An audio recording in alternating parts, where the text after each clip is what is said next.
নজর রাখবো পরবর্তী সংবাদ। এই মুহূর্তে নজর রাখতে হয় যে শহর আগরতলার প্রাণকেন্দ্রে এক চাঞ্চল্যকর ঘটনা। শহর আগরতলার প্রাণকেন্দ্রে গোলবাজার স্থিত অগ্নিনির্বাপক দপ্তরের সামনে একটি গ্রেনেড উদ্ধার হয়েছে। সাত সকালে এই গ্রেনেড উদ্ধারকে ঘিরে রীতিমতো একটা চাঞ্চল্য ছড়িয়েছে। প্রত্যক্ষদর্শীদের মধ্যে একটা আতঙ্ক বিরাজ করছে। এছাড়াও যারা ব্যবসায়ী মহল রয়েছে তারা এই বিষয়টিকে দেখে কিন্তু এক প্রকার তাদের মধ্যেও আতঙ্কে রয়েছে। বিশেষ করে নিরাপত্তাহীনতায় এক প্রকার ভুগতে শুরু করেছেন তারা। ঘটনাস্থলে যদিও পরবর্তীতে বিশাল পুলিশ বাহিনী সহ বম স্কোয়াড কর্মীরা সেই সময়টাতে ঘটনাস্থলে উপস্থিত হয়েছে, তাদের তত্ত্বাবধানে রয়েছে সমস্ত বিষয়। যদিও সাত সকালে এই গ্রেনেডকে দেখে রীতিমতো প্রত্যক্ষদর্শীরা হতভম্বিত হয়ে পড়ে। এই বিষয়কে কেন্দ্র করে কি বলছেন প্রত্যক্ষদর্শীরা, পাশাপাশি অগ্নি নির্বাপক দপ্তরের পক্ষ থেকে কি জানানো হয়েছে শুনুন। মনে হয় কেউ এটা ধরছে না।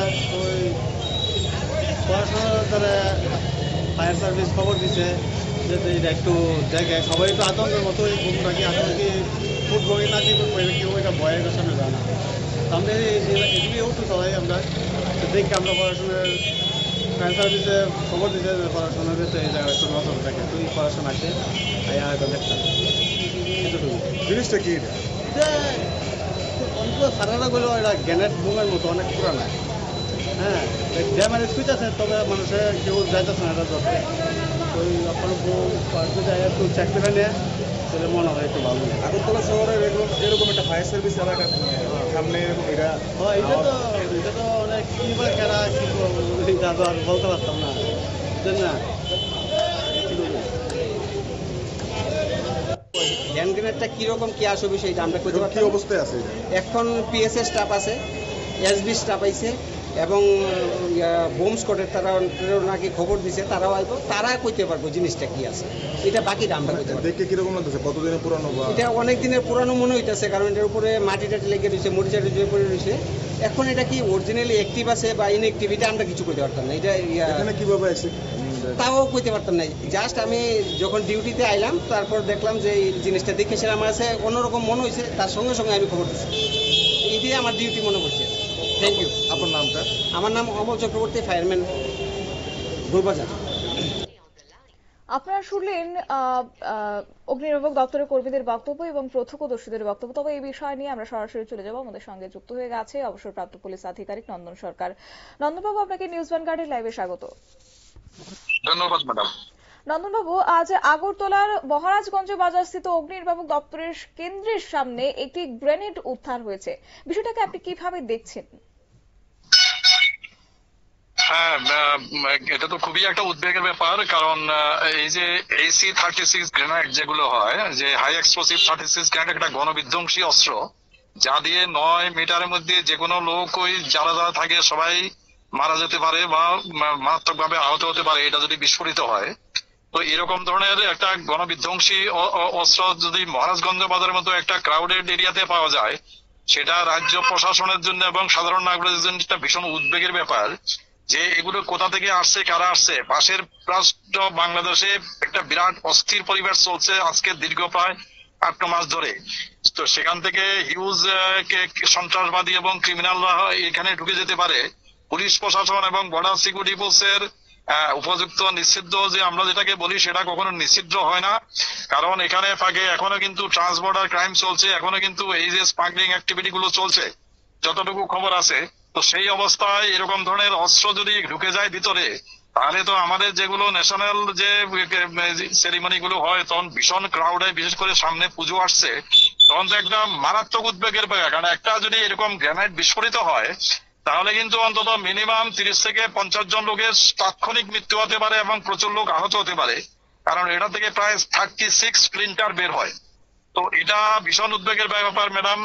এবং এই প্রথম গ্রেনেড পাওয়া যাচ্ছে। আগে শুনতাম এক্সট্রিমিস্টদের কাছে কিছু চাইনিজ গ্রেনেড ছিল, তো সেটা তো একটু কম পাওয়ারফুল, কিন্তু এই যে গ্রেনেডটা পাওয়া গেছে গোলবাজারে, সেটা তো নিঃসন্দেহে একটা বিরাট উদ্বেগের ব্যাপার। একেবারে। তবে এই মুহূর্তে এখনো পর্যন্ত সেই গ্রেনেডটি আদৌ তাজা নাকি সেটা বহুদিন পুরনো এখনো পর্যন্ত স্পষ্ট নয়। তবে কি মনে হচ্ছে এই যে গ্রেনেড উদ্ধারের পর আদৌ শহরবাসী নিরাপদ? শহরবাসীরা কিন্তু কোনো মতেই নিরাপদ নয়, কারণ আমাদের এখানে এমনিতে তো যারা সিভিলিয়ান পপুলেশন আছে, এদের কোনো ধরনের সেন্সিটিভিটি নেই। এরা নিজেদের স্বার্থ নিয়ে ঘুরে বেড়ায়, ডানে বায়ে কি হচ্ছে কোনো খোঁজ খবর নেই, স্বার্থপরের মতো শুধু নিজের কাজ নিয়ে ব্যস্ত থাকে, আশপাশে কি হচ্ছে সেটা নিয়ে। পাবলিক একদম পুরোপুরি পাবলিক কনসাস নয়। কিন্তু এত বড় যে ঘটনা হচ্ছে পাশের রাজ্যে, আপনি কিন্তু এখানকার পাবলিকের মধ্যে কোনো ধরনের একটা প্রতিক্রিয়া নেই।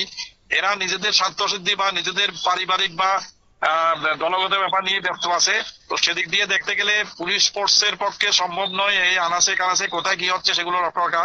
পাবলিক এবং ক্লাবগুলোকে একত্রিত করে এখানে সব জায়গায় যদি এভাবে কনসাসনেস নিয়ে আসা যায়, একটা অ্যাওয়ারনেস প্রোগ্রাম করা যায় পুলিশের তরফ থেকে, তাহলে কিন্তু খুবই ভালো হয়। তবে সেক্ষেত্রে ইদানিং কালে বিশেষ করে প্রকাশ্য দিবালোক হোক কিংবা রাতের অন্ধকার, চুরি ছিনতাইয়ের ঘটনা কিন্তু প্রায় প্রত্যেক দিনই ঘটে চলেছে শহর আগরতলার বুকে। তবে সেক্ষেত্রে এই যে গ্রেনেডটি উদ্ধার হয়েছে, সেটা কি ছিনতাইবাজ কিংবা চোরেদের কোনো কার্যকলাপ, নাকি পূর্ব পরিকল্পিতভাবে কোনো একটা প্ল্যান নেওয়া হয়েছে যাতে করে রাজ্যের যে শান্ত পরিবেশ সেটাকে অশান্ত করে তোলার একটা প্রয়াস এই সঙ্গেও জড়িত রয়েছে? রাজ্যের যে শান্ত পরিবেশ সেটাকে অশান্ত করার একটা ষড়যন্ত্র তো আছেই। আর এটা চোর শেষর বা যারা এই যে ডে নাইট বার্গলার, এদের কাজ নয়। কিন্তু যাদের কাছে গ্রেনেড থাকে এরা একটু উচ্চ মাত্রার একটু ক্রিমিনাল হয়। যারা এই যে গ্রেনেড নিয়ে চলাফেরা করে, এরা আগে যারা এক্সট্রিমিস্ট ছিল, ট্রাইবেল সিস্টেম আমরা দেখতাম এদের কাছে গ্রেনেড থাকতো, কিন্তু এগুলো বেসিক্যালি থাকতো এটা চাইনিজ গ্রেনেড, এগুলো কম পাওয়ারফুল। কিন্তু এখন এটা কি পাওয়া গেছে জানি না, আর কতদিন আগে তাও জানি না। কিন্তু গ্রেনেডটা কিন্তু এভাবে একটা ইয়ে নয় যে যে কোনো একটা লোক লাইসেন্স করে গ্রেনেড পাবে। এটা কিন্তু একটা খুবই রেস্ট্রিক্টেড একটা মানে আর্মস, এবং এই যে একটা গ্রেনেড পাওয়া, এটা কিন্তু একটা ভীষণ উদ্বেগের ব্যাপার। কারণ এটা সাধারণ কোনো ক্রিমিনালের কাজ নয় কিন্তু গ্রেনেড নিয়ে ঘুরে বেড়ানো।